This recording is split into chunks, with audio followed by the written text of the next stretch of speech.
zámku a je tu dodržaná aj tzv. Krajinná architektúra, kedy na jednej osi je postavená kaplnka svätej Margity v Kopčanoch a kostol Božského srdca v Holiči. A vlastne túto os pretína zámok a teda konkrétne táto miestnosť. Keby sa vlastne pozriete z balkóna, tak vidíte smerom do Kopčian a keby sa pozriete z chodby, tak vidíte smerom do mesta. No a vlastne na týchto stenách boli zavesené tie kožené tapety, ktoré ste mohli vidieť teda v múzeu. Toto sú len makety, to nie sú originály.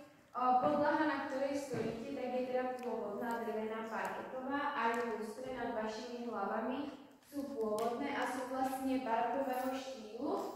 Taktiež celá vlastne táto miestnosť je do barokového štýlu a sú teda zavesené na takom strapci, ktorý je prešívaný zlatou niťou. Aj zrkadlá, ktoré sa tu nachádzajú, sú teda pôvodné tiež barokového štýlu a pod nimi sa teda nachádzajú aj krby, ktoré sú taktiež pôvodné, ale neskôr k nim boli teda pridelené tieto drevené dvierka. A celkovo do tejto teda miestnosti boli neskôr pridelené tieto dva krby, do ktorých sa teda prikladalo z chodby a prikladalo do nich služobníctvo z dôvodu, aby sa v tejto miestnosti nevytváral prach, neporiadok a aby sa nerušilo zámocké pánstvo. A teda ešte takou zaujímavosťou je, že po mojej pravici bola izba Jozefa II.